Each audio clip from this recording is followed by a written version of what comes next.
City Clerk, would you call the roll? Alderman Burris. Alderman Fisk. Alderman Bradway. Alderman Nguyen. Alderman Wilson. Here. Alderman Holmes. Here. Alderman Tindem. Here. Alderman Grover. Here. Alderman Rainey. Here. We have a quorum. Welcome to the Saturday, October 25th, 2014 City Council special meeting. Pursuant to the Illinois compiled statutes in Section 111-5 of the City Code, the Evanston City Council is conducting a public hearing today to consider the fiscal year 2015 proposed budget document. The purpose of this hearing is to allow for public input on the proposed budget document. I hereby convene the hearing. First, we will have public comments from Mike Vasilko, Junad Risky, and Valerie Whiteside.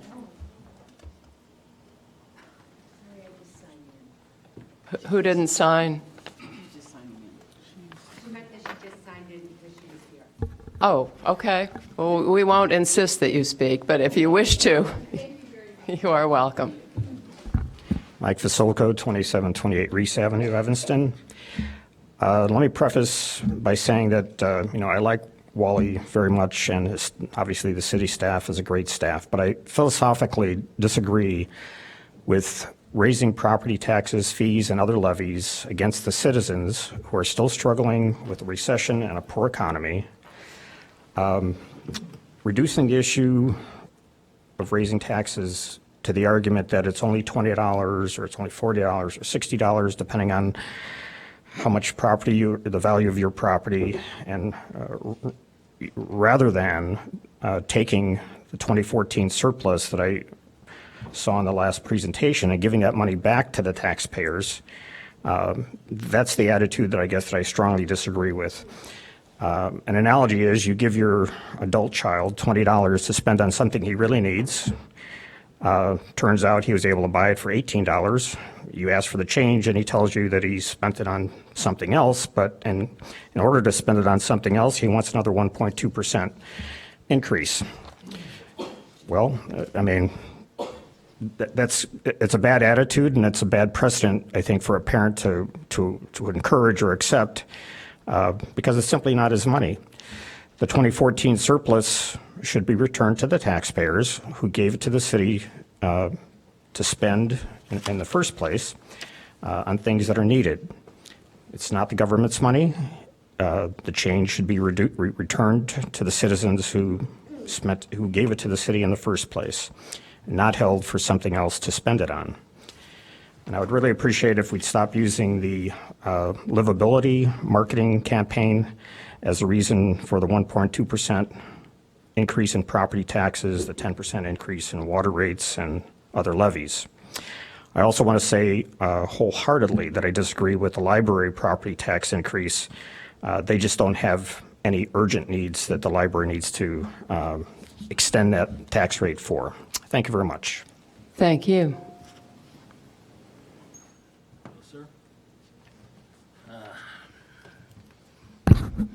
I'll say, with Mr. Vasilko said, I like Wally too, but and on the staff, well, I'm not going to say much on that issue, but I think what Mr. Vasilko's point raises, or he's bringing up, I think is a good point, because if we look at the water situation, it's the same thing. You're basically raising water rates, and some of it is legitimate, I agree, because for years you've covered up the whole mess that you've had here for years and years and not dealt with it. But the reality is, when you look at doing projects that are unnecessary, and I think about all the mistakes that have been made in the water department's running of its capital. As I recall, the SCADA project, how many change orders and final change orders to raise money, basically, because it was messed up, or the transponder project, that 10% of your customers didn't have, the meters weren't being read properly, which could have caused potential problems. And then recently, this whole Sheridan Road mess, where you basically come and say, oh, well, we did some re-engineering, And we found out we need to stop the project. Well, that anybody could see that those pipes are over 100 years old. I mean, if that's engineering here, then you have a problem. But I don't think that was due to engineering. I think it was due to politics and money that you have a problem. And I think how this whole water operation's been run, and I keep on saying that, it's being run with politics. It's not being run in the public interest. And 10% water bill increases shows you really don't have a handle on what you're really doing there, because you're just taking money. 10%, 10%, 10%. Well, why isn't it 8% one time? Why isn't it 5%? Why isn't it 12%? Whatever.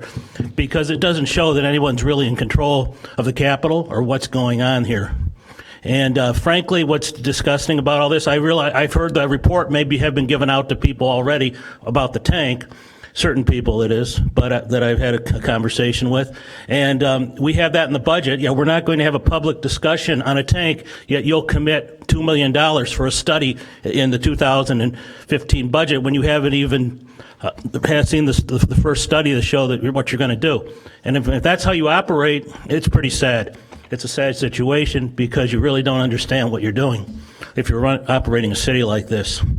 So there's some serious issues as we confront the 2015 budget and it's where we're headed here.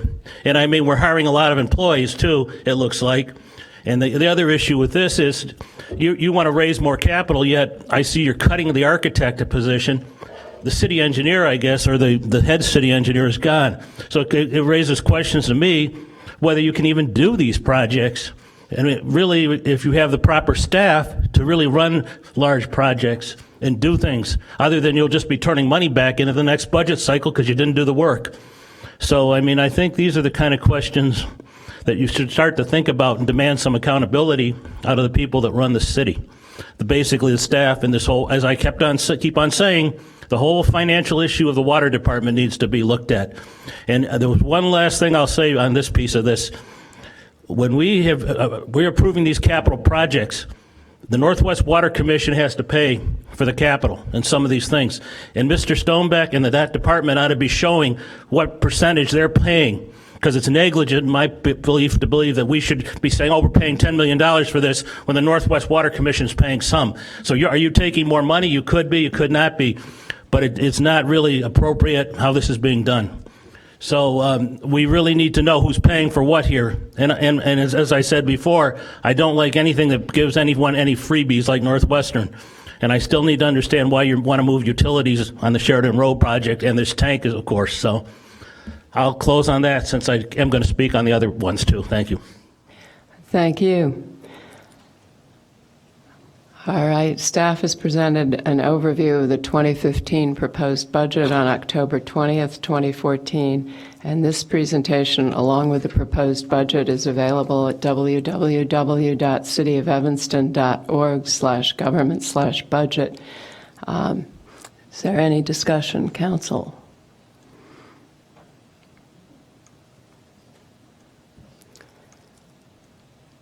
Hearing nothing further, I hereby adjourn this hearing.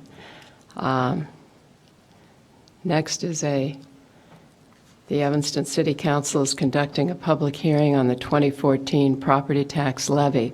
The purpose of this hearing is to allow for public input on the proposed levy. There will be no final action on the tax levy today. I hereby convene the hearing. And we have public comments again on the hearing. So first is Deborah Abbott Kaiser, Junad Risky, Mike Vasilko, and Mary Rosinski. Good morning. My name is Deborah Abbott Kaiser, and I live at 2951 Central Street. I strongly support the Library Board of Trustees' request for an 11% increase in the tax levy for the Evanston Public Library. This request also has the support of Library Director Karen Danzig-Lyons and Mayor Elizabeth Tisdall, who appoints members to the Library Board. The library has been underfunded for years. It is deplorable that an institution that serves a diverse community so well must suffer such financial distress. For 2013, the tax per resident of Evanston was $55.92. In the same period, Oak Park, with 20,000 fewer people, and also with a main library and 2 branches, taxed each resident $182.95. Skokie levied $172.92, and Northbrook taxed each of its 33,000 residents $190.57. The list goes on, demonstrating that the financial support of Evanston Public Library is significantly and embarrassingly low. What the library board is asking for is about $7 per $100,000 in tax value. Considering the library's outstanding programs for children, teens, adults, its book and library and online collections, its free services, and its branches that serve as community centers, where else in the world could you get more bangs for $7? As a retired teacher and librarian, as a lover of books, of learning, of community, I urge that this modest increase be quickly accepted. Thank you. Thank you.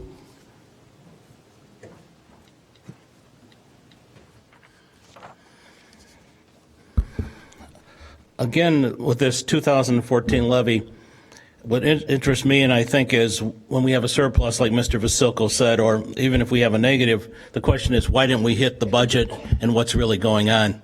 When you manage a budget, you're supposed to basically hit it. But usually how things are spun here is everything is sort of, it's either we made a mistake or we just didn't, everything's favorable, but there's not a real analysis of what's going on.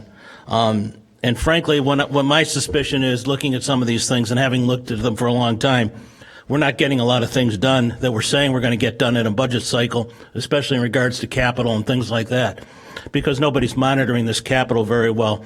So a lot of these things are not getting done in a timely manner, or if they're done, they're either overrun or they're underrun, or the scope has been changed enough, the money's been adjusted to deal with it. So, and nobody's holding anybody accountable. As we see here, you just approved the first 2015 budget, or not approved it, but no one had a comment. So that's really what you're doing. You're just sitting up here and you're not asking the right questions. You're not really demanding any accountability. And accountability is important. And that is a very important thing here, because you're using our money. And last year, what we saw, if anyone who comes to these meetings as much as I do too, and watches what's going on, there's a continued stream of things being approved that were never in the budget. And basically, that means nobody is basically in control of the budget. If you think about it, they say, oh, we have some money here, we can do it, we can do it, we can do it. But that's really not showing you that you're really in control of the budget. It's just the council wants certain things, and you basically approve them. And then basically you're not really controlling a budget, and that's what's going on here. And that's why maybe Wally got a very great performance review, because he just takes care of your needs continually. But that's not how he should be running the city. He should be saying no. No, it's not really in the budget, and we're not going to go shift it out of another budgetary item and do this. But that's not what's going on here.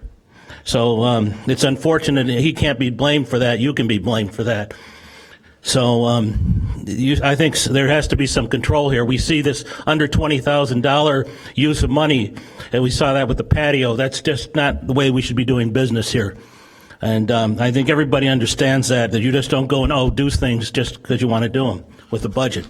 And that's what's going on here. So, frankly, I think it's very interesting. Thank you. Thank you. City Manager, you might like to, at this point, mention the numerous other budget hearings we've had at which the council has debated these issues. Madam Mayor, members of the council, This council is involved in budget 12 months of the year. We do quarterly budget reports. The council reviews those budget reports. Mr. Lyons spent 1 hour on Monday evening walking through the current year budget, walking through revenues that were over budget, revenues that were under budget, and explained in great detail. I would refer any resident again to the video. It is playing on channel 16. It is on our website, on YouTube. We attempt to be as transparent as we possibly can be about these issues. It is curious to me that one individual who attends meetings on a regular basis and sees these presentations along with you and along with other members of the community and the Evanston Press Corps and other interested parties for some reason is not understanding that, but we do have this review on a quarterly basis. We've spent an hour talking about the particulars of what's in the proposed budget. We've had community workshops. We've placed ads in the Evanston Review this cycle. We've done videos. We had people out at community events asking for input. Certainly, we welcome any additional suggestions as to how we can be more transparent on all of these budget issues. But again, I think we're doing a good job, certainly compared to any of our peers anywhere in the country. We are looked at as a model for outreach, but we're always looking for ways to improve. Madam Mayor, while I have the mic, perhaps one other comment. A couple speakers this morning have talked about surpluses. The City Council has been very direct in its direction on its goals regarding paying off debt.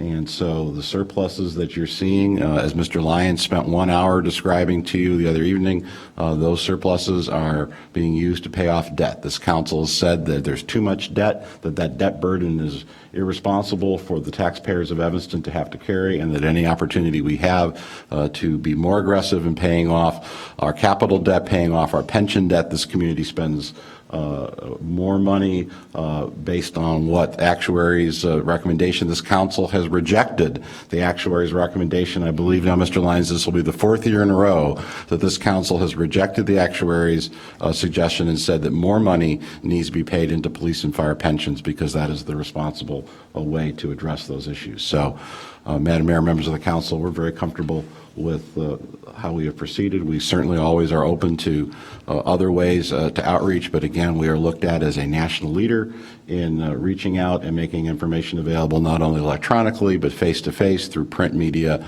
and we'll continue to do that. Thank you. I guess one of the points I wanted to make is the council itself has extensively discussed this issue, and this is a public hearing, and we're primarily here to listen to you. I'm sorry, Mr. Vasilko, please go ahead. That's okay. I appreciate all of that. I can't get here that often as I used to anymore, and want to take this opportunity to just express my thoughts. And I heard the woman just before us speaking about the library, and again, it's only $7 per 100,000. It's only about $21 if it's a $300,000 property. It's just not the library's money to go out and take from the citizens. I don't care how much property value you have. $7 is $7. $50 is $50. It belongs to a person, and somebody wants to take it. So it's, again, our library is a good library. I don't think it, I don't get there that often, and maybe I should. But it seems in a poor economy, any dollar that can stay with the residents should stay with the residents. I just don't agree with, I guess that's the main point in the budget, and I'm not sure if the council can actually approve or not approve the library budget. I thought they were independent these days, but if you can, I'm asking you to reject it. Thank you. Thank you.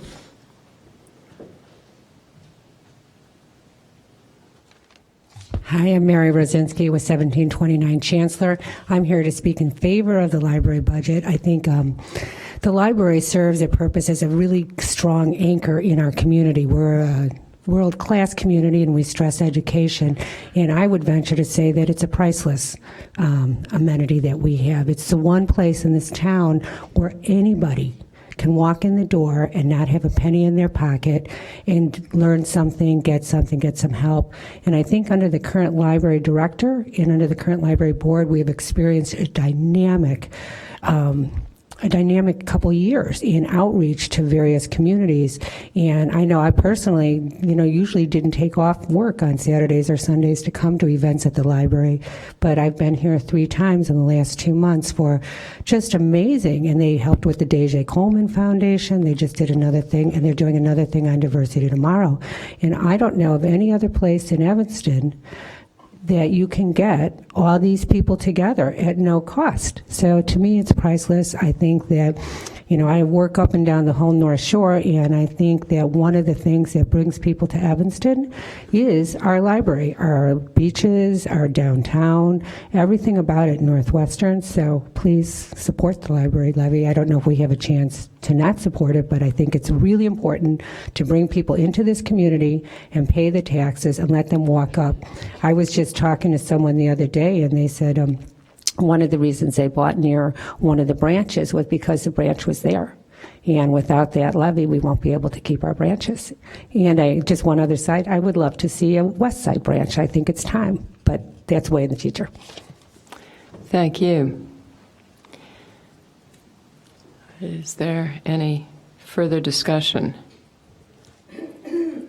All right, Excuse me, I'm sorry. I'm sorry, Betty Sue, come right up. It's a public hearing. You come on up. Oh, I thought you said the public hearing was over. Anyway, Well, thank We you. got a lot of them today, so. No. we that's have okay. multiple opportunities. Yeah. I have a question about SP1, which is the levy that was supposed to be correcting the over expenditure in several items and everything in the 2014 levy. Now, I'm understanding this, we voted on this in 2013, which will be paid in 2015, correct? Mr. Lyons, maybe you'd. So the 2014 budget taxes won't be collected until, I thought they was always a year behind. And you collect 2014 and 2015. That's correct. Oh, okay. You said 2012 and 2014. I did. Well, somewhere or another in there you had 12 and trying to keep it straight. So, okay. Now, so what you're proposing is to go back and to increase to balance that budget, which means you're going to increase the levy amount, correct? Madam Mayor, members of the council, Ms. Esther, Mr. Lyons is going to present this item in a moment. Oh, So- okay, then so- I'll wait. So if there's other questions, please ask them, but he'll answer them in a No, moment. I'll wait because he might answer all of those. Okay, I but have. he'll explain, we've got 3 levies on the agenda this morning, and he'll walk through each of the levies. Thank you. Okay, for the in reference to the 2015 budget, in the Evanston Roundtable, they wrote a nice article and everything, and they talked about a increase in the city portion of the taxes as being 1.2%.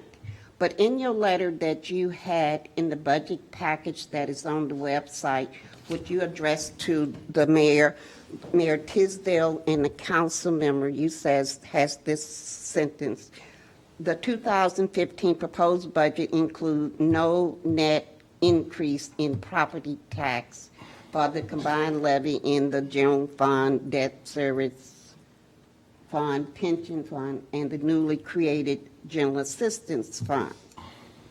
Now, if there is no, how can you have a 1% increase in taxes and not have no net increase? I don't understand it.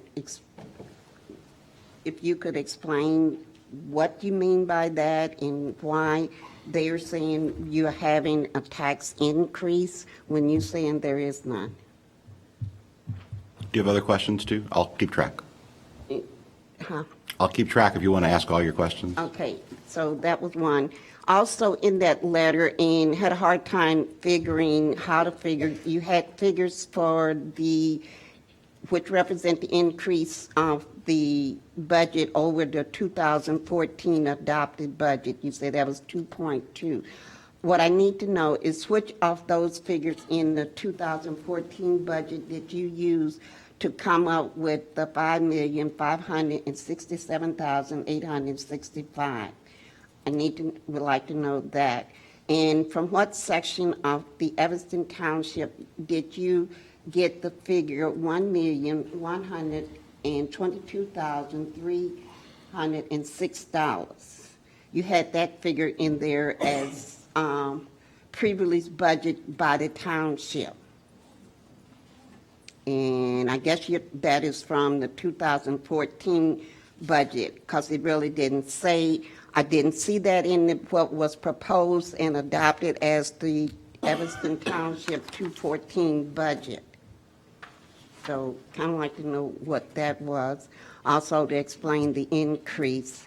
And then you had the city streets improvement is proposing an increase by $300,000. Is this $300,000 that this increase, is that part of fixing the pipes and things on Sheridan Road, or this is something separate from the streets and the water stuff?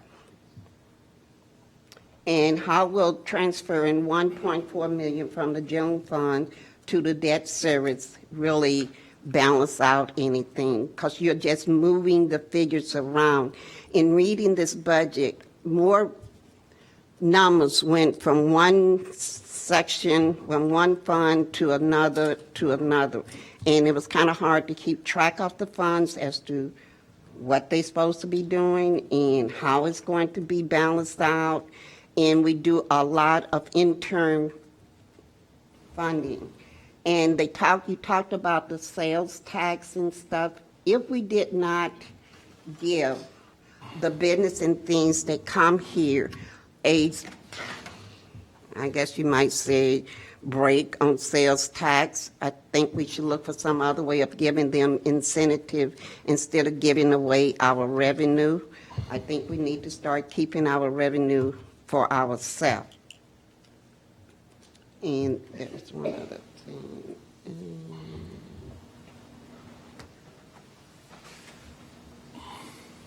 So, that was it. Oh, also too, you had mentioned that there was 18, at Monday's meeting, it said that we have 815 full-time employees.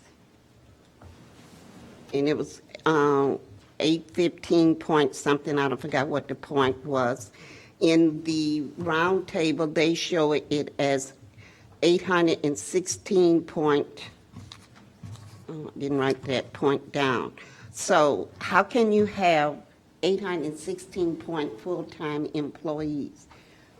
You said the point means that they are part-time. So exactly how many full-time employees do we have and how many part-time employees do we have?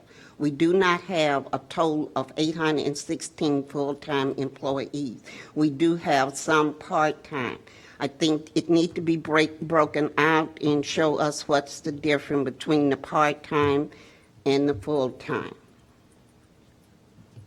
And when the numbers in the budget that I added up, I came up with a different figure altogether. So kind of would like to know really how many employees we have, how many full-times and how many part-time employees we have. Thank you. Thank you. All right. Should I answer those things since it's the budget hearing? Do you want to answer them now? Go right ahead. Madam Mayor, members of the council, I can quickly answer a lot of the issues that Ms. Esther raised, and I think for a couple of them we'll need to do we'll do a budget memo for everyone's benefit. But as far as the levy is concerned, what has been proposed by city staff for the levy that is under the budgetary control of the city council, there is no increase. There is one additional levy that the City Council approves under state law, and that is the library levy. If the library levy is approved at the level requested by the Library Board, that taken together with the levies approved by the City Council would be a 1.2% increase in the property tax on our 20%. So that's where that information comes from. The township funds, Mr. Lyons, perhaps we can just meet with Ms. Esther separately. I don't know that we need to produce anything in addition regarding the township spending, but perhaps we could just meet with her at her convenience to talk about that. The street improvements increase, Ms. Robinson is here this morning. We'll talk about that. The transfers, I think, Mr. Lyons, it'd be useful if we did a table, a separate table of all of the transfers. We are doing a lot of transfers to pay off debt in this budget. So it is detailed in the transmittal letter, but Mr. Lyons, perhaps we could just do a simple table that shows all of the various transfers. I think that would be helpful. Questions regarding business tax and sales tax, I think that stands as opinions, and so we'll leave that at that. And then the issue of full-time and part-time employees. We do not budget full-time and part-time employees. What we budget are FTEs, and the FTE stands for full-time equivalent. So we have hundreds of part-time employees. In the library especially, we have employees, I think up until this budget, that have worked 0.3, 0.4, 0.5. So you might have literally 2 or 3 individuals filling one full-time position. With that said, Mr. Lyons, I think we can come up with a number of budgeted full-time positions and a number of budgeted part-time positions. That takes the total number of bodies that we employ on an annual basis to the 1,100 range from that 815. So we'll be happy to provide that. But again, for the community's information, as we budget full-time equivalents. So not full-time versus part-time, but we can produce that information. So I think that answers the majority of the questions, and we'll be happy to talk to Ms. Esther further about the township, former township. Thank you, City Manager. That concludes the 2014 property tax levy public hearing. And I hereby adjourn the hearing. The 2014 proposed tax levies included in the agenda packet for this meeting and can be found at www.cityofevanston.org/government/agendas-minutes. The city staff will show a brief workshop outlining the 2014 proposed tax levy.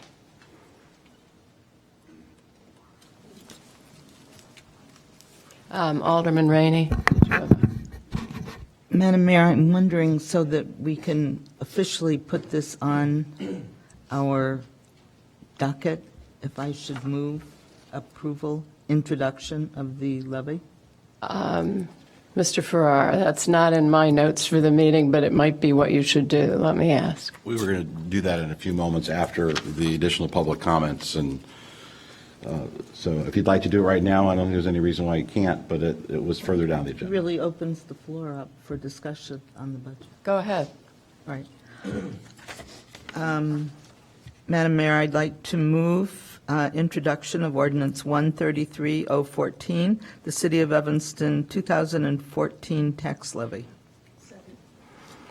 It's been moved and seconded to introduce the tax levy, and it's open for discussion. Madam Mayor, we have a staff presentation on all 3 levies, if that's appropriate at this time. Go right ahead.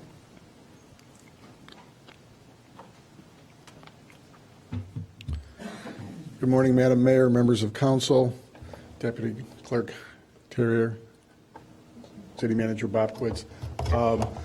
Our presentation for the all 3 levies, with the exception of the special service area levy, can be summed up in the table that is on page 47 of the adopted budget. One of the things that always confuses people about our budgets and our levies is that there's usually 2 sets of numbers, and I'm going to summarize them using the mouse, that we would budget, for instance, that amount, $8,866,496. We budget that in the general fund. We extend, meaning we end up levying that amount, anticipating 2% non-payment. So in order to meet the budgeted needs, the levy is set and then extended with a loss ratio attached to it. One of the things that we did with the township used to have a 5% loss collection rate. That's been reduced to the same level as the cities. So very briefly, this is, again, page 47 of the budget document. So you can see that the adopted levy for the city general fund decreases by 7.7%. We break out the IMRF pension levy for the general fund. For instance, the Economic Development Fund has staff in it. They pay for that out of hotel tax, amusement tax dollars. So that pension is covered in that fund. So the general fund levy for that pension is listed right here, $2,722,222, and that's estimated at a 3% increase. And that reflects the increase in salaries. It's not a reflection of an exact amount. We don't know exactly how many staff will be there, how many will have vacants. So we're breaking up our levy between the general fund and the IMRF general fund into those two portions, and for a combined decrease that we've mentioned before. The next line that is included in Ordinance 133 is the General Assistance Fund, and this is, as noted, a new fund for the city. The levy of $1,348,553 is, I'm going to go down, is $462,000 even, $462,000 even greater than the general assistance activities in the township levy from 2013, payable in 2014. I share Ms. Esther's confusion some days because we had a 4-month year, a 12-month year, an 8-month year.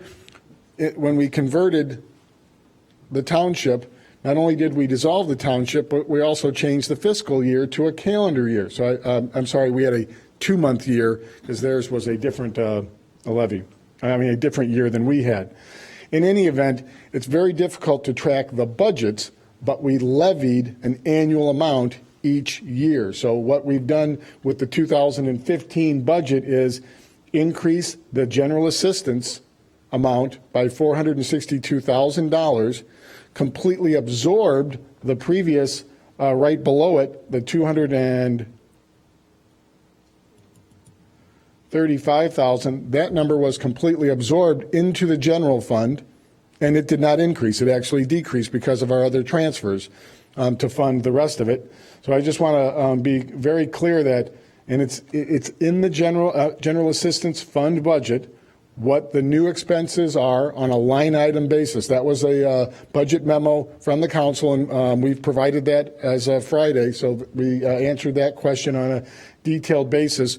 What exactly is happening in the general assistance fund with that $1,300,000 some odd thousand? I'm sorry, I'm going to go back up to it and say the exact amount: $1,348,000. So when you combine, I'm going to go down a little bit further and then show, you see that per the actuarial study, the fire pension levy is not changed. The actuary recommended a decrease, and the council, when approving the actuarial study, disagreed, as the city manager pointed out, said, no, we want to keep that levy where it is, no decreases. The actuary also recommended a $310,000 increase to the police pension, and that is listed here.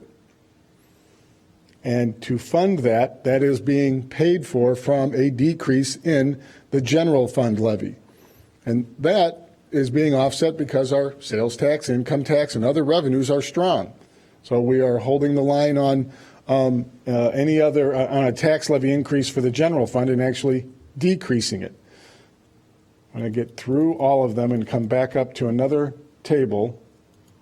So then we do come down to the library fund, and as noted, you have the library fund going up by 15.5%, but the library debt levy going down by 19% for their net 11% increase.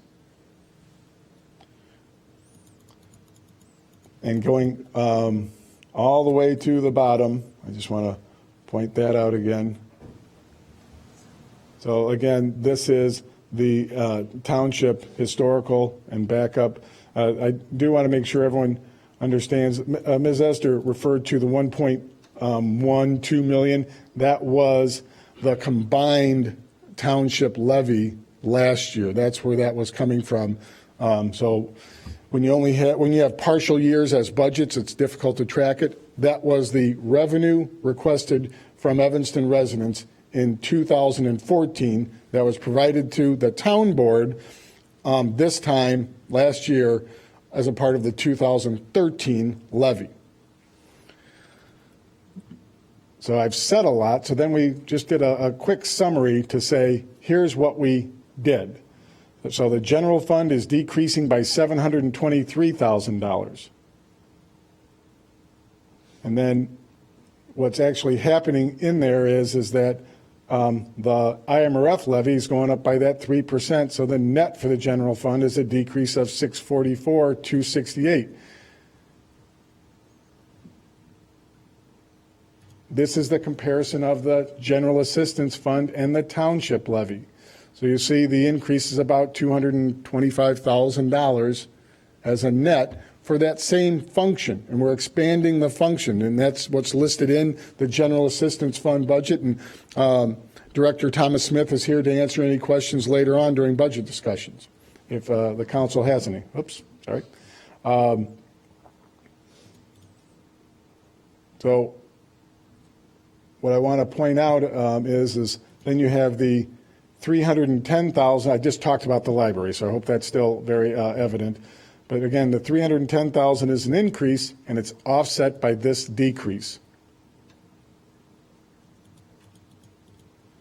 So when we add them all up, you have a $531,000 increase. So the city manager's statement in the memo is that there's no net increase. Well, there's actually a decrease because the library is going up by 638, but the total city and library combined is 531,000. So the city, pension, and GA fund levies are going down slightly.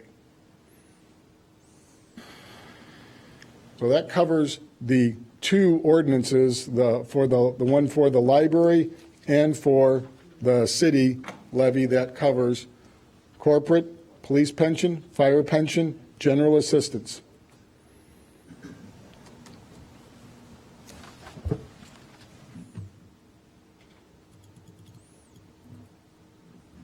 And I'll stop and take any questions. Thank you. Do we have any questions? Seeing none, it's been moved and seconded to introduce the levies. I believe you moved that we introduce all of them. Alderman Rainey. No, just SB1. Just. I just introduced the first levy. Okay. So you introduced Ordinance 133-014, City of Evanston 2014 tax levy. City Clerk, you want to call the roll? Alderman Fisk. Alderman Nguyen. Aye. Alderman Wilson. Aye. Alderman Holmes. Aye. Alderman Tindem. Aye. Alderman Grover. Aye. Alderman Rainey. Aye. 7-0. 7-0, the motion passes. Madam Mayor, if you'd like to continue with the two ordinances, then we can go back to the beginning of the agenda, or would you prefer to go back to the beginning now? I'd like to continue with the two ordinances and then go back to the beginning. Yes, ma'am. So would someone like to make a motion for Ordinance 134-014, Special Service Area Number 4? Madam Mayor, I move Ordinance 134-014, our 2014 Special Service Area Number 4 tax levy. Second. Thank you. It's been moved and seconded to approve Ordinance 134-014. City Clerk, would you call the roll? Just To introduce. Sorry. Thank you. I did. You're right. Alderman Fisk. Alderman Nguyen. Alderman Wilson. Aye. Alderman Holmes. Aye. Alderman Tindem. Aye. Alderman Grover. Alderman Rainey. 7-0. 7-0, the motion passes. You need another motion. Yes, I do. SP3, I'll move introduction of ordinance 135-014, the Evanston Public Library 2014 tax levy. Thank you. City Clerk, would you call the roll? Alderman Fisk. Alderman Nguyen. Alderman Wilson. Alderman Holmes. Alderman Tindem. Alderman Grover. Alderman Rainey. No. 6-1, the motion passes.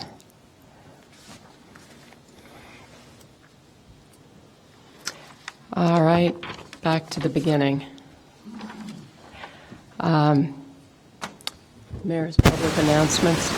I'd like to express the city's condolences to City Clerk Rodney Green on the death of his father. Mr. Green will be out of town for several days.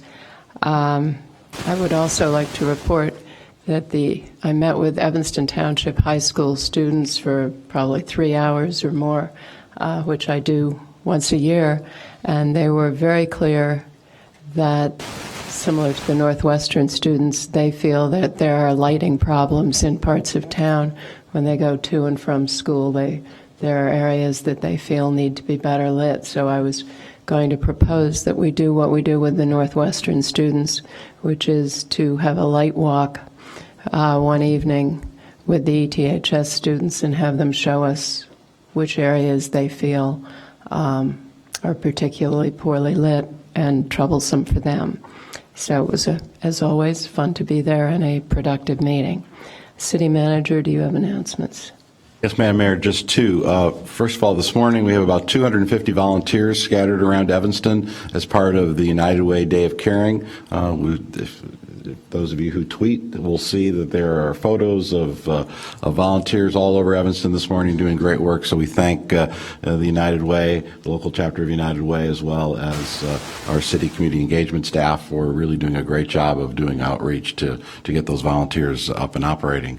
Secondly, this weekend we're doing a community outreach event for Fountain Square. Suzette Robinson, Director of Public Works, is here to talk to us a little bit about that. Good morning, Madam Mayor, City Council, Deputy Clerk, and City Manager Bobkowitz. I'm Suzette Robinson, the Director of Public Works, and I wanted to announce that this weekend, Saturday, Sunday, and Monday from 10 to 7, we will be hosting the Halloween and Harvest Fest. We have a large hay bale maze downtown, along with some activities where we're doing card writing campaign for veterans, to draw people to the downtown space on Sherman between Davis and Church Street, as a part of the visioning for Fountain Square. We want to get as many people down to provide their input in terms of what they would like to see in the space. So we're doing a coloring contest for kids where they can actually draw what they would like to see in the space. We have vision boards that are actually attached to the outside of the maze. We have a Fountain Square post, so if you have ideas or photos, you can bring them down their post office box called Fountain Square Post. They're mounted right in the Fountain Square garden area. And so just come down and let us know what you think. And we also have tip jars in a variety of stores. So while you're shopping, when you check out at the cashier, please just drop a note down and you can just put your information right inside the little jars at 32 stores downtown Evanston. Thank you.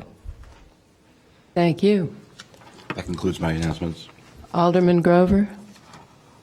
Oops. Her light's on.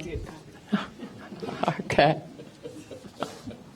Back to the fiscal year 2015 budget workshop, at which no formal action will be taken. Yes, Madam Mayor, members of the council, again, good morning. Thank you for coming out today. We started on Monday evening with about an hour largely talking about the operating budget. We'd like to spend a little time this morning talking about the capital budget. Mr. Lyons, I don't know if you have any preliminary comments as we move into this. I know Mr. Nagar is going to do a few. That's your preliminary comment. Well, Sat Nagar, the city engineer, is here, and we'll talk a little bit about our capital program for the coming year. Sat, good morning. Good morning. Madam Mayor, members of City Council, City Manager Mr. Bobkovich, and City Deputy Clerk Mr. Here. Since we are, can you?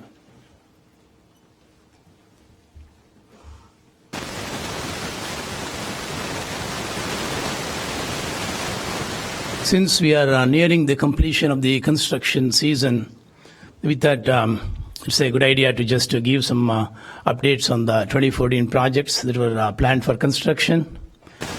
This is the Sherman Avenue streetscape that shows the before and after photos, what a change and what makes the difference with the capital projects.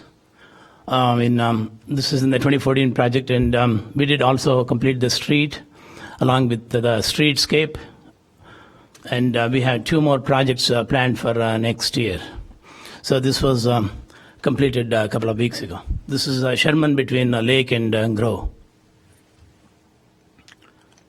The second project is even though it's a simple sidewalk replacement program, very popular program, we normally have anywhere from 200 to 300 residents participating. We did the first big round, and we should be completing this project in next week or 2 for this particular year. We have about 30 residents left, which will be finishing in next couple of weeks. And we already have started getting the phone calls for next year, so we are going to start adding them and getting the list together for next year. I think we did have few from the aldermen as well, so we are all putting together for the program for next year. We have selected, since parks and facilities is a part of the public works, we have selected the special project, the lagoon renovation, which is nearing completion. Most of the work is all done except some restoration and minor paving. This was originally built as a part of in the 1930s as a part of the WPA program. And then we have been able to do the complete restoration, and you can see the difference between before and after. So this is a high marquee project coming together very well. So should be open, as I said, open to public as of November 1st, and we'll be finishing up the restoration of the sod next week. So we are pretty much on target to finish up all the construction projects, the streets, the water main replacement, whatever planned for 2014 will be, most of them are done. A couple of streets that are left will be finished in the next 2 weeks. Mr. Nagar, just a question. So are you saying that all the projects that were budgeted have been completed? That's correct. All the street, water main projects that were planned for construction have been completed, yes. Thank you. Or in 2 weeks will be completed with the minor paving that is left out. They will be completed this fiscal year? Yes. The projects that were budgeted this fiscal year will be completed this fiscal year? That's correct. Thank you. Alderman Holmes. Does that include the alleys? Yes. Yeah, just to give you a brief background is the alley was supposed to be starting this week. There is a huge shortage of the concrete, as I mentioned to you. The contractor has been trying his hard, shorter and shorter. They are one of the best contractors, and they had pretty much lined up all the subs instead of the sewer work and get started. Because of the O'Hare construction, most of the concrete is being diverted for O'Hare, and the contractors, if they ask for 100, they are getting like 40 to 60 cubic yards, that too on a timely basis. That's all being so. The contractors are having a hard time finishing up. So we are still pushing for it to get that done. Alderman Nguyen. Yes, thank you, Mr. Nagar. Can you tell us how many sidewalks were repaired this year as part of the sidewalk program? In the first round, we took care of about 140 residents, totaling about 180,000. And there's a second group. The contractor was planned to come next week, so he sent an email yesterday that he is still trying to scramble to get the concrete. That came in yesterday. So we told him that he should do his best to finish up. So if not next week, the following week it will be done. Okay, thank you. Mr. Nagar, do you know how many miles of street we repair each year versus how many miles we have? Yeah, we have about 176 center line miles, and in terms of the lane miles, it's about 190 lane miles because some of the streets have 2 lanes. And we average anywhere between 5 to 7 lane miles every year. So in terms of the completion of but this also includes replacing the water mains in addition to the street. Thank you. Any other questions? With that, Mr. Lyons? I have one more. Does that have one more? That's got one more. This is the Emerson Ridge Green Bay. I just wanted to talk about this project. This is a major gateway to the city, and has 3 major arterials coming together under the viaduct.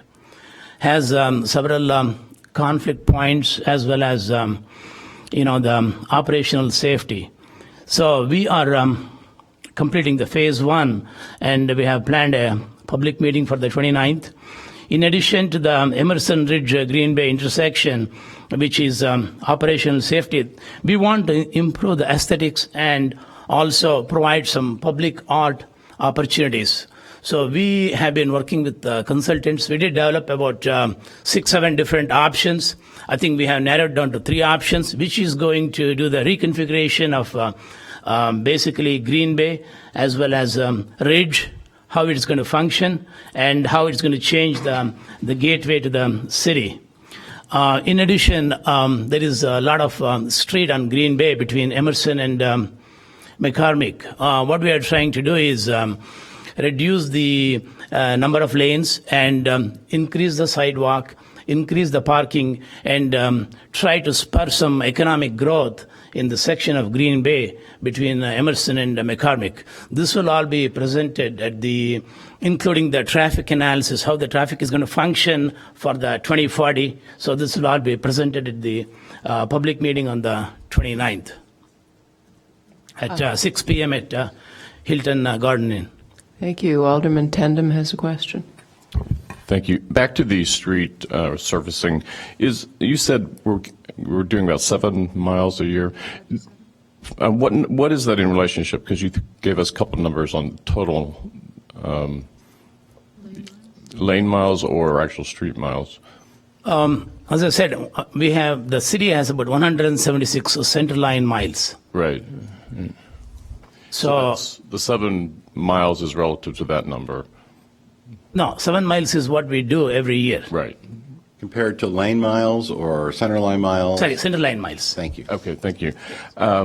So the other question is, what is the life expectancy of a street once we do that complete resurfacing? You can see I'm trying to get at the fact that I just don't know if we're really ever going to catch up and get ahead of this whole thing. Sure. The life expectancy for resurfacing the streets is anywhere from 15 to 20 years. That is the cycle. We go back. You are right in terms of to catch up to create a program. Definitely, there will be more funding needed. What's happened with the motor fuel tax? We use about 1.4 million every year of the motor fuel tax funds. This is based on the population. So for just the streets resurfacing, and we transfer about 700,000 to the streets and sanitation for the patching, street cleaning, and snow plowing. So about $2.1 million of the motor fuel tax funds are used every year for the streets. But that amount hasn't gone up, has it, while your costs have? Yeah, that amount hasn't gone up. Pretty much we have been in the same for the last 15 years, as I know. Yeah, thank you. All right, any other questions? The budget workshop is for discussion, so we don't need... Actually, Mr. Lyons still has a presentation on Mr. Lyons. other CIP. Thank you. Thank you. Thank you, Mr. City Manager. The presentation that I'm about to give is due in large part due to Satnagar, Laura Biggs, the Superintendent of Construction and Water, and Ashley Porta, our budget manager, who worked together to create all of the data behind these next few slides. So thank you very much for that hard work. The presentation is going to go in the order that we see as meeting council goals. So we'll be talking about infrastructure, parks, and then facilities. So you'll see a common theme there as we go through the presentation.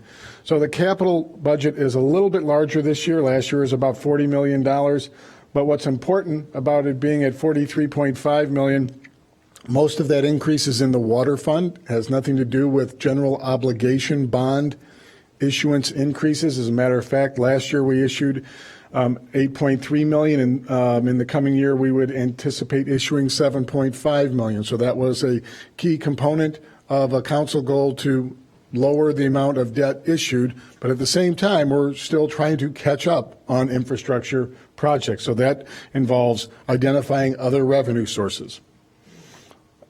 One of the things that I'd also like to call out is that when you look at the combined water and street of 10.8 plus the street, alley, and sidewalks, that makes up 44%. And the survey we did showed a desire by the residents. 32% of residents said fix the streets. So we're putting the dollars based on the survey. And another part of the residential survey was work on parks. So parks are scheduled at $5.5 million. And we have details that are online and we'll go through fairly quickly. I won't be calling them out specifically. So as you can see, we and this was in our presentation that we have online. That's a 2-minute commercial. We talk about the many streets, but these are our, and other facilities, these are our bond-funded projects. So quite a lot of them. What is important to note is that we have a lot of projects that are funded by this year's bonds, but we also have prior year that we're still tracking to complete. And I'm not in any way disagreeing with the previous notion that we've finished our streets projects. We have a lot of facility projects that go over a year, go longer than a year. We issue the debt, and some of that gets carried over. So we do have carryover projects that are not related to our ongoing annual street construction project. So again, this is a detail of all of the combined water and street projects. So this doesn't equal our streets budget in total because a water main lasts at least 50 years and a street, as we just heard, 15 to 20 years. So we are always going to be doing some streets wherein we won't be doing the water main or the sewer line underneath it. So you will have, as I'm going to go to the next slide, it's actually down a little bit further, but we have $8 million in street, sidewalk, and alleyway improvements that have no water main associated with them. This is for the water main and systems. One of the larger items on this is water main reliability improvements. I believe this is 3 different projects inside the water plant. So, and a question was raised earlier, of the water plant reliability improvements, we will change the Northwest Water Commission rate. They will pay for those improvements on their pro rata share of the total cost of the improvement by contract. So we do collect funds from the Northwest Water Commission for a water plant improvement. The sewer line systems, we have a total of $1 million. Again, we continue to use the sewer line rehabilitation, so that is lining instead of replacing. It's been very successful. Kevin, I don't know if we have any issue of lined sewer mains that have broken down. We've been doing them for 15, 16 years, so someone's concerned of, well, a lining doesn't last as long as a pipe. Well, so far they have been, and that's just been phenomenal. And as Mr. Stonebeck has pointed out, we've started to use a similar, not identical technology to line water mains. And that could be a tremendous savings and help us get moving off of a 100-year replacement cycle for water mains. So parking projects, we do have a large parking infrastructure. These will all be contained inside the parking fund and paid for out of parking resources. Those on the Transportation and Parking Committee remember about 3.5, 4 years ago, we had a comprehensive study done on all of the improvements that need to be done. This is a continuation of that study. And I want to call out, though, the Civic Center parking lot. That is more than 50% funded by a grant from the Metropolitan Water Reclamation District. Parks projects, these have been, there's been quite a bit of discussion. We know that the Loveless Park soccer field renovation may not go forward because of the grant situation with that. So that can be a point of discussion with the council as we go forward. But the grant was not accepted, or a request was not accepted from IDNR. Mr. Lyons, before we go off that, there's the second item, or third item from the bottom of the park evaluation process. We are reevaluating what we had previously proposed. If you recall, there was a larger contract before you, probably 30 days ago. What we're going to do instead is come back with an evaluation of safety issues only for the parks and move forward with that, and then have a conversation with you in the winter regarding capital planning for future years for parks. I think a point was made by Alderman Wilson and others that identifying our park needs and not having an identical funding mechanism behind that perhaps is not the best use of dollars, and staff agreed. And so instead we're going to focus on a much smaller safety evaluation of the parks, look at some other options as far as park capital planning, and come back for a discussion with the council in the winter that will not require a $250,000 consultant contract. Moving on, then we also had facilities. So the largest expense for the facilities is listed there at $1.873 million. So that's $1.8 million as a new request. $73,000 was a carryover from previous years when we were doing the design, build, operate, doing that style, or rather that methodology. So we are looking at that 1.873 as all design money in 2015. And that may seem like a lot, but when you're talking about a $18 to $20 million structure, you're going to have 10% in design and construction, architectural engineering fees. So that is our estimate right now. That is proposed to be funded from about $800,000 in bonds, but we also are looking at grants of $2.5 million, and then also having a fundraising policy, or fundraising program that we will be bringing to the council in November. So that is not all from bond issue funds.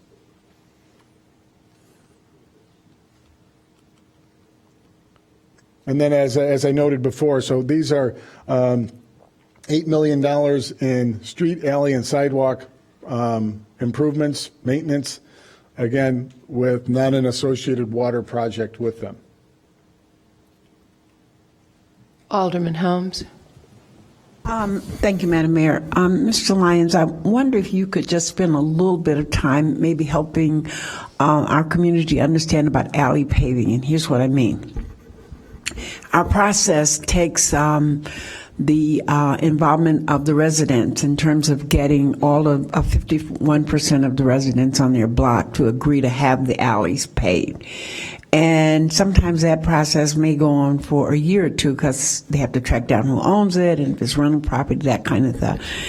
So once they do achieve that 51%, and if we run out of money, because, and I'm not sure that I understand all of it, but we have to wait for our part of the money to come back from Cook County and that.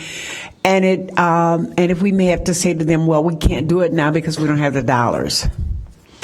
I'm just not sure how, after residents have spent a couple of years working on that, they don't really understand that. And it's very, very difficult. Now, could you explain how that process works with the county and what holds us up with that? And is there anything we can do to alleviate that? Certainly, Alderman Holmes, members of the council. The process, I am one of the members of the Board of Local Improvements, so this is an internal group that the council set up by ordinance to monitor alley improvements.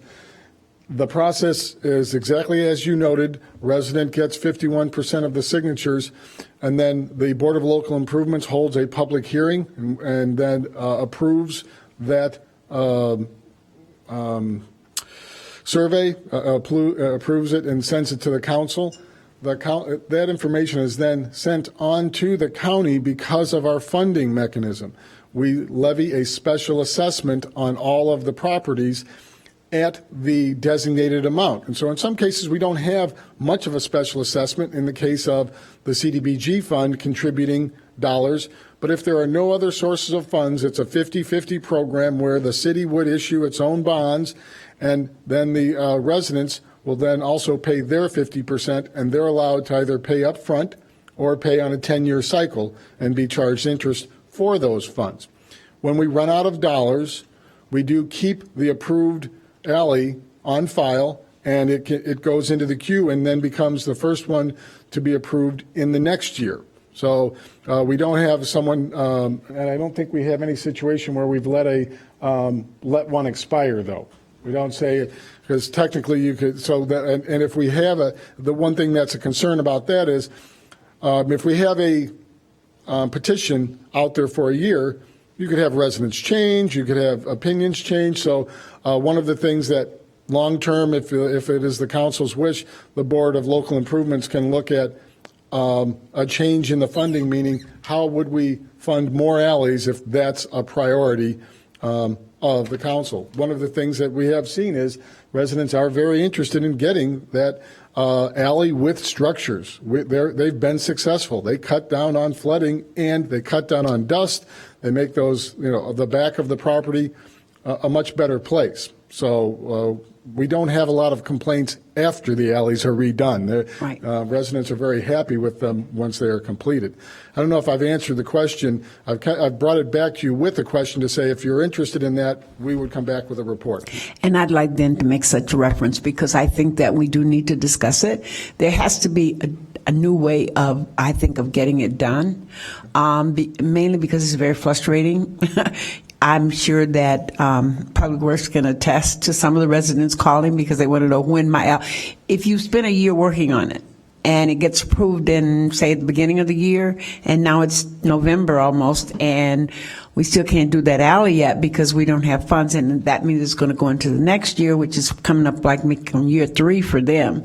So that's my concern. And I do want to address the one part that we do have to file. So even when we're on time, I understand. We still don't do it until the fall. Someone might get their information and get it all together early in the year, and through our filing process, we always do that alley in the fall. Are we working on one right now, Seth? We're working on several, I think.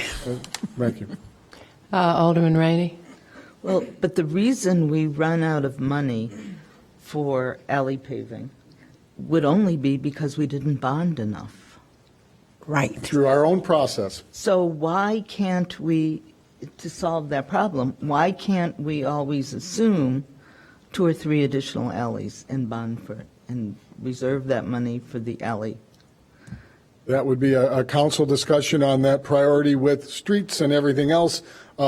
Right now, and we can come back and give the council as a memo for the next meeting to just say, here's what it would look like if we added 50% to the annual amount, and here's what the entire capital looks like.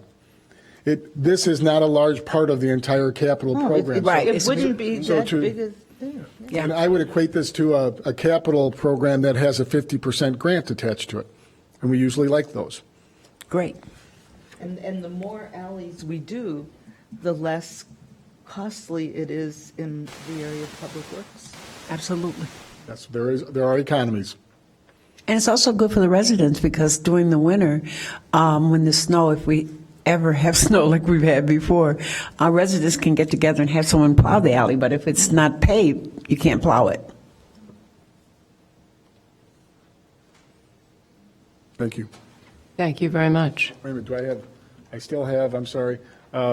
We do have other capital projects that I just want to note, and we've called it out, that we continue to, in the manager's memo, also in a few other places in our presentation, we continue to look forward at some different programs. We also have programs that are tried and true. Our SNAP lighting program, that's, to me, an obvious example.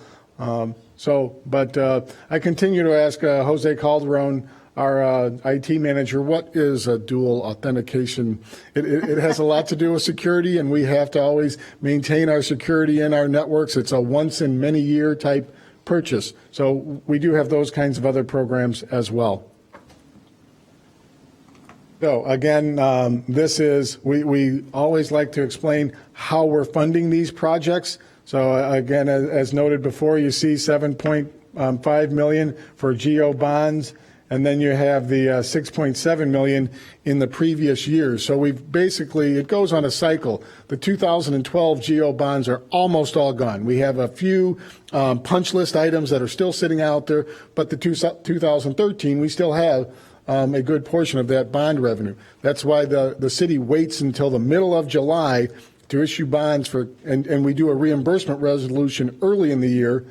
So we wait until the last possible minute to fund projects. Some of them fire off on time, others don't, but we do wait to the last possible minute so we pay the least amount of interest on those bonds. As noted, I do want to call out, though, this is a part of a long-term strategy. The water fund is not just raising rates by 10% to put money in the bank. It is for a capital program that will address our long-term funding issues. So we have that increase is still combined with $6 million in general obligation debt that would be paid for or abated by the water fund. We will actually be looking at an analysis of whether we should do revenue bonds and not GO bonds, because this number has finally gotten to a size where maybe we won't use the pledge of the city and we will just use the water plant and water revenues as the repayment pledge. Our water plant was rated AAA. So we will do that analysis in 2015 to see if there's no additional cost and interest to take that out of our general obligation pledge. Finally, going into the workshop, we did make one change. The previous calendar showed the tax levy being adopted on the 8th. The tax levy is actually proposed to be adopted on the 24th, and then the council meeting after that, we do all of the abatements. We levy, and then we say, okay, now let's abate all of those, all of the levy that will be paid for by water fund or TIF funds or those things. So, Madam Mayor, members of the council, as you look, maybe go back to the calendar for a second, Marty. So there's 3 additional meetings. Monday, November 10th would be a regular city council meeting. We would place this on as a special order of business for any additional discussion. November 17th, that will be the lion's share of the business. On November 17th will be the budget discussion. It's our hope at that point that any policy decisions are concluded on the 17th, and so that on Monday, November 24th, we will have the appropriate ordinances and resolutions for the enactment of the budget. So that is our game plan over the next month or so. So, Madam Mayor, that concludes our presentations for this morning. We'd be happy to answer any questions, any discussion that the council would feel appropriate at this time. Thank you, City Manager. Does anyone have any further comments or questions? Alderman Holmes. Is this the appropriate time now to go to the budget memos? Because, yeah. Okay. Give me 1 second while I just pull it up. I want to go to the response for the vital records. Hold on just 1 second. Sorry, you all know I'm Page not 13. good with page 13. Yeah, I know, I'm trying to get there. Not good with technology, but I have a series of questions. I did read the budget memo. Thank you, Director Thomas Smith. But it just raised more questions for me, and I just need to make sure I'm understanding it correctly. First off, I guess I looked at the fee schedule for other areas, and I wondered, have we ever considered raising the fees? Since our fees are considerably lower than Cook County or other areas, has that ever been taken in consideration? Good morning, Mayor Tisdale, City Council, City Manager Bob Quitz, and Deputy Clerk Yvonne Thomas Smith, Health Director. We have not raised fees. I've been here 9 years. I think we've raised fees once, and that might have been in 2011. And I think at that time we raised fees because we were responsible for purchasing our own security paper when we went electronic. I can get the date for sure, but I think that was the last time that we raised fees to offset the cost of the security paper that we had to purchase. But you're correct, our fees are slightly lower than Cook County. Okay. So raising fees is a possibility, or could be a possibility. Certainly. I think our concern is that the usership is going down pretty significantly. I think one of the reasons, an additional reason we haven't raised fees is in order to continue to maintain the service. So we would certainly be happy to look at that.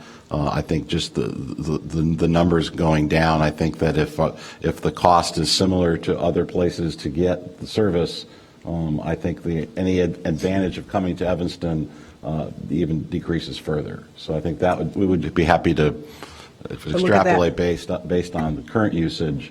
But I think our sense is that one of the reasons we even get the business that we do in part is because of the lower fees. So Okay. if they were to be equal to other places, then I think the incentive, why would you come here if you can go to other places in Evanston, you can go online, you can go to Skokie Court and get the service. Well, that you raised another one of the issues that I want to talk about, and that's the online stuff. But before I get to that, I have just to do my questions in order. Have we ever, could one staff person do this job? Could they be, I understand that it works now, one person does staff and could one person be trained to do both? Yes, that's possible, yes. Okay. I know that we assume, and probably rightly so, those of us who haven't sort of gotten in line yet are just sort of out of step. But everyone is just not technology savvy. I'm not. And I make it very clear that I'm not. Everyone doesn't have internet service, so everyone's not going to go online.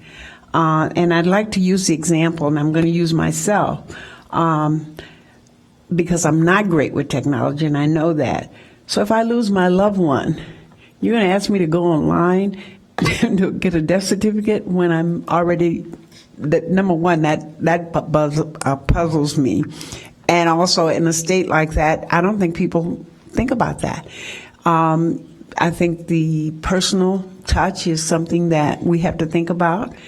I think this is reminding me of I think it was 2005, 2006, 2007, when we started to take services away out of the community, out of the health department. And I know that we do it for budget reasons and, to be certainly much more efficient, but we also hurt those who need the service most. And I have real issues with that. So when we are making things much more streamlined, I think that we also have to consider those who may not be able to use those same services in the way that maybe a large majority of the population would be. And I guess that brings me then to my next question. If I understand this correctly, so correct me if I'm wrong, tell me where the savings is, because I see the two people are going to be moved to another or someplace else in the city. So where is the savings? They would be filling vacant positions. So there would be otherwise budgeted positions that they would be moved to. Okay. Well, Rather than hire new people to fill other positions in other parts of the organization, we would move those two individuals to otherwise budgeted positions. I hear you on that. All right. Well, I'm still concerned. I think this is a service that is needed by a large part of the Evanston population. I don't know who else comes to. Are people coming from outside of Evanston? Is that what I'm hearing when you say that others are coming to purchase these records? And that's why they come, because our fees are low. I think that Evanston residents would pay a higher fee, because then they wouldn't have the issue of transportation, of going to Skokie or having to go to Chicago if they don't use, the internet. So I'm just not getting it. And I think this is a service for some of our folk who need it that we should really look at before we eliminate it, and also think about combining it, getting one person that would help cut some of the cost, and see if we can't make this work. Thank you, Director Thomas Smith. Alderman Grover. Director Thomas Smith, I think it might be useful for us to have a better understanding about why people come to us for birth and death certificates. Is it, I know you need a death certificate to administrate probate cases, for settle estates, that kind of thing, to apply for federal IDs. You don't need it to vote, obviously, because we're not disenfranchising people if we make it harder for them to get the birth and death, these vital records. And I don't have a sense that they come to Evanston to purchase these records because of our relative lower fees for them, mostly because of convenience. Do you have a sense, Director Thomas Smith, about what percentage of the folks who come to vital records are Evanston residents or from outside of Evanston? It's hard to know, isn't it? It's difficult to know.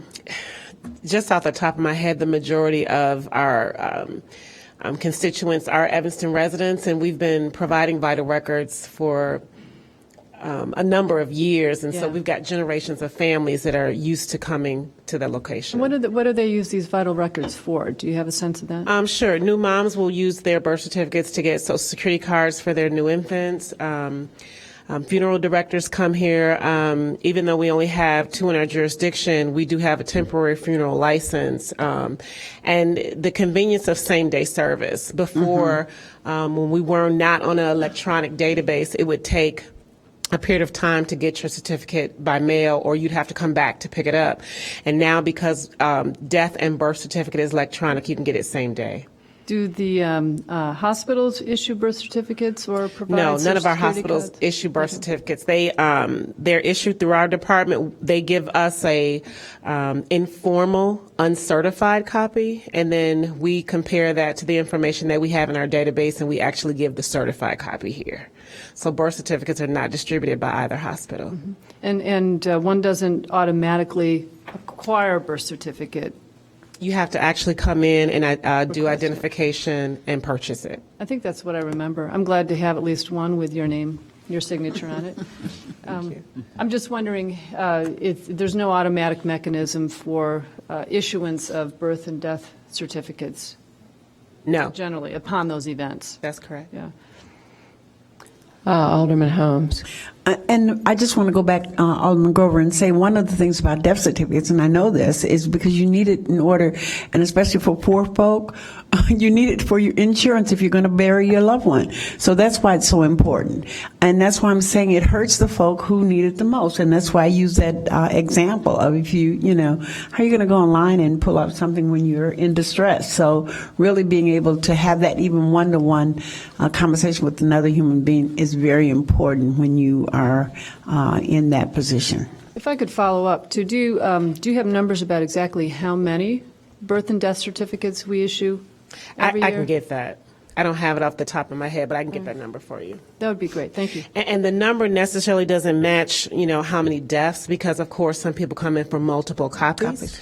So I can give you the number that we actually produce and give out. But again, we may have one funeral director that may request 5 death certificates because that's the need of the family for insurance benefit issues or copies have to go to family members for estate sales, etc. So we easily can have one funeral director ask for 20 copies of a death certificate. Do you have a record of how many separate requests there are? Not how many documents are issued, but how many Yes, I do. customers we're serving for this? Yes, And we tally that. Do a lot of the death certificates issued come through requests from funeral directors? The majority, yes. The majority do. Correct. They may come on the behalf of the So family. that's a service that funeral directors offer to the families. Correct. Yeah. Well, I'd like to say Cost, yes. from personal experience that I needed more death certificates than I realized initially. So I went back several times, so that one family doesn't mean just one trip, and that's all you have to do. Right. Director Thomas Smith, if a person needs a death certificate in Cook County for any of the Chicago or any other of the communities, is it correct then that they can go to the Daily Center, to a facility in Rolling Meadows, Maywood, Markham, Bridgeview, and Skokie?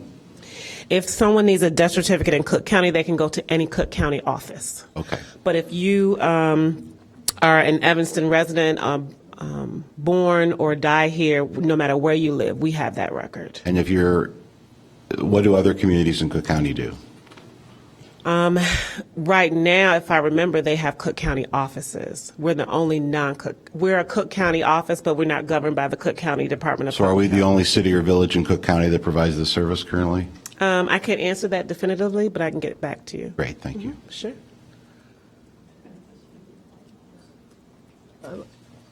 May I, so where would somebody in Skokie go for their? They would go to Skokie Courthouse or another Cook County office. Right. And in Glenview, someone from Glenview needing a birth or death certificate would go Skokie Courthouse again, probably? Skokie Courthouse or Rolling Meadows. I'm not sure. I don't know all the Cook County offices. I apologize. So we are one of the last municipalities in Cook County that are in the business of issuing. I'd have to investigate these if we're the only municipality in Cook County. Maybe, though? Thank you. Thank you. Thank you.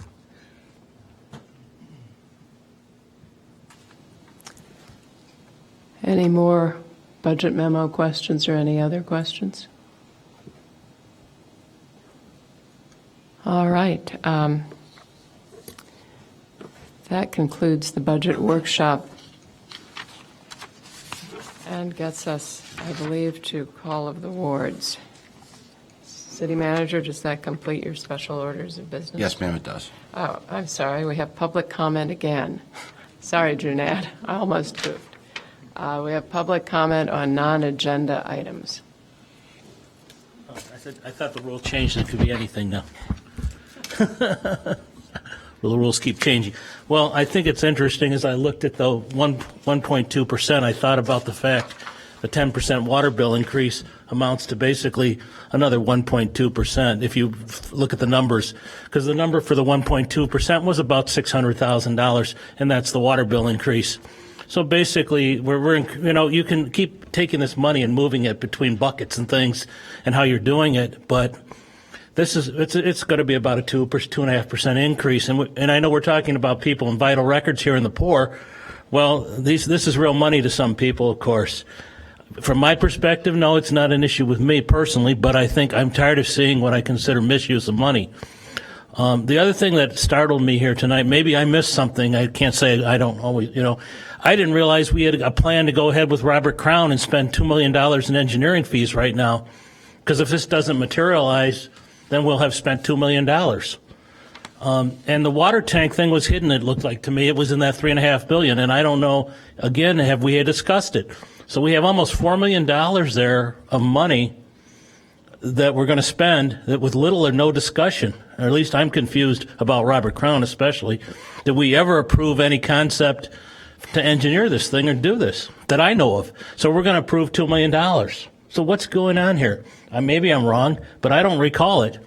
And we haven't approved the water tank, I know that, but that's hidden in the budget too, another $2 million. So that's $4 million, and that's a lot of money. $4 million, if you borrow it, it's $72,000 per million. All right, that's $300,000. If this was straight money, though, $4 million would translate into almost a 10% property tax increase if you were going to just take the money and pay it this year because you're so concerned you don't want to borrow. So that's a lot of money, but you haven't even discussed these things yet. So when are we going to discuss them? So we know what's going on. And, I think I know you think that you're discussing a lot of things, but these are serious matters that cost a lot of money. And we need a lot more discussion here on these items. And if we're discussing them privately, that's not good. We need to discuss them in a public forum and get them discussed. And I'm just to the point where it's very interesting. Maybe people, we're talking about all this technology, like Alderman Holmes said. I'm not really interested. We have Twitter. You go out to coffee shops and talk about the budget. Who in a coffee shop went there to talk about the budget? We should be talking about the budget at the city council. That's where the budget should be discussed, not on the street with employees in coffee shops. I think we need to have a real discussion of these items. The council needs a discussion on these very expensive items. That's the issue here. Thank you. Thank you. That brings us to call of the ward. You want to speak on non-agenda items?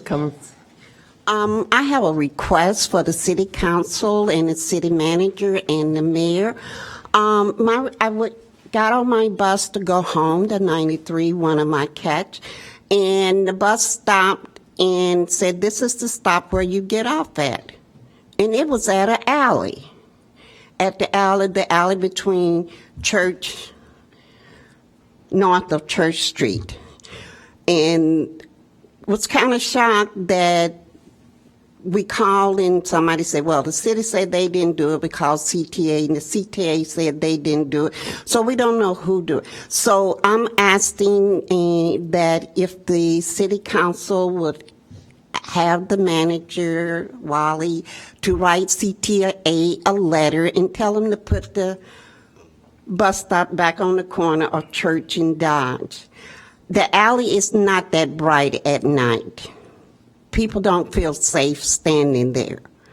I don't want to stand there because when people park and everything, that bus come down, if there's a van, you got to come out to the street so the bus will know that you're there waiting on the bus. The corner is the place that it should be, where it has always been. And then two, if you try to catch the 208, and I'm up at the alley and the 208 is on Church and Dodge, I'm going to miss my bus to let me out in front of my house when I need that service.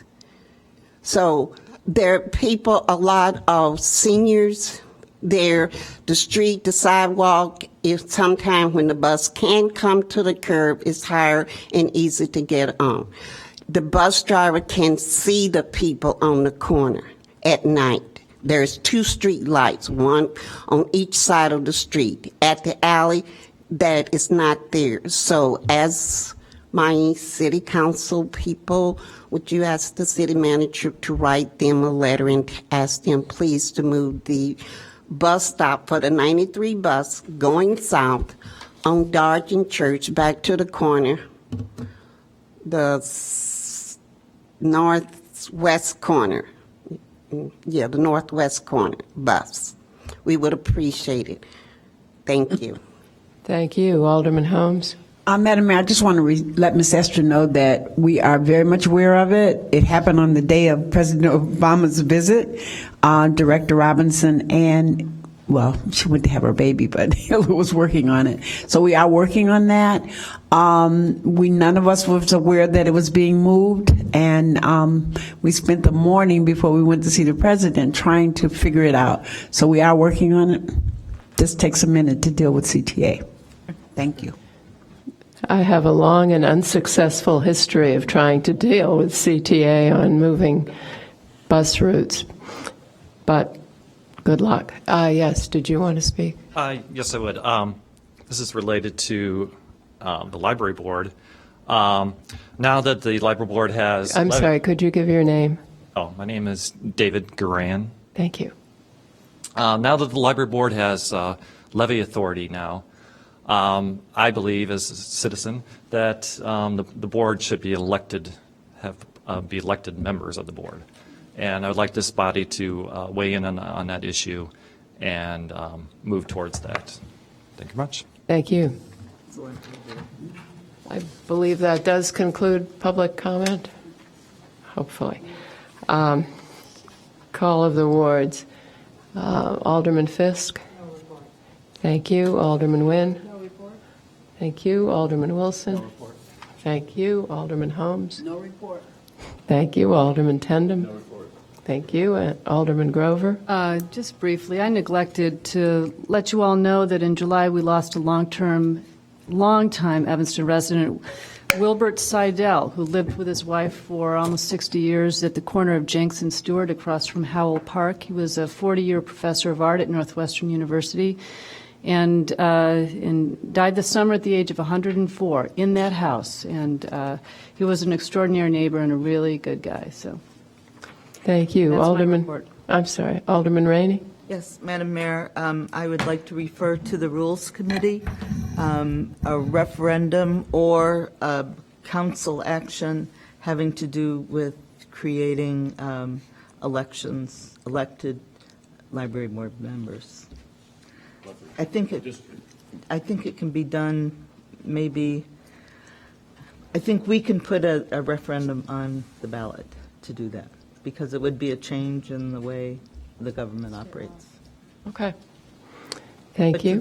To the Rules Committee. Thank you. Is there a motion to adjourn? So moved. All in favor, say aye. Aye. Opposed? The ayes have it. So we don't have executive session.